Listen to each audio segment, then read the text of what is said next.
Alright, this one's for the people that do renovations extension kind of work. It's a model that I've received from a Plus Design Build user who, by the way, hasn't had any training. And I'm just going to click through a few scenes and you'll probably figure it out as we go, but I'll explain. What he's done is that he's actually done the extension and left the existing house intact. And he's actually run through stages of the project. And I'm assuming, I haven't had a conversation with this fella, but what I'm assuming is that inside of his head, he wanted to understand how the project was going to go together. Not so much for the client, maybe to explain stage costs to the client so they understand what they're going to get. And you'll notice that he's now gone into second story frames. He's left the existing house still intact, and I'm assuming that the clients are going to live in this house.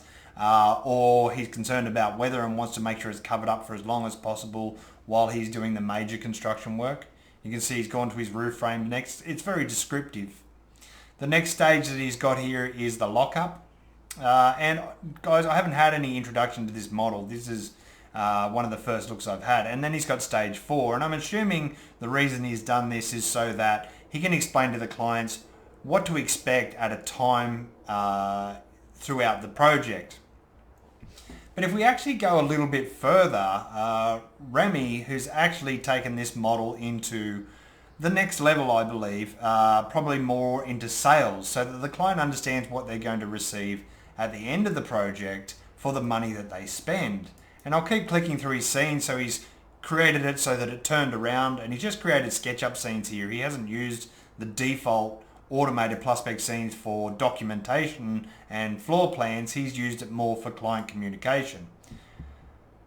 Right, so there's all angles of the project are covered, which I'm assuming that the customer would have looked at this and went, wow, this is kind of fantastic, especially considering that Remy isn't an architect or a designer. Remy is a carpenter. He's also walked the client inside of their house so that it could actually see themselves and understand how the design's going to go together, which I think is fantastic. This young fella, I think, will go a long way. There's another view from inside.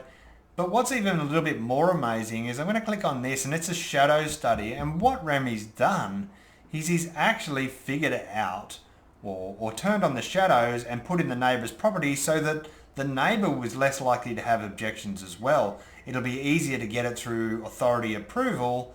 And it's all been done inside of a 3D model by somebody who isn't trained in design. And I think that that in itself is a testament to how new technology such as Plus Design Build can go towards helping builders understand progress, cost, and more importantly, how the builder can convey that message to the client and how the client can get an understanding of what they'll receive for their money. And that's gold.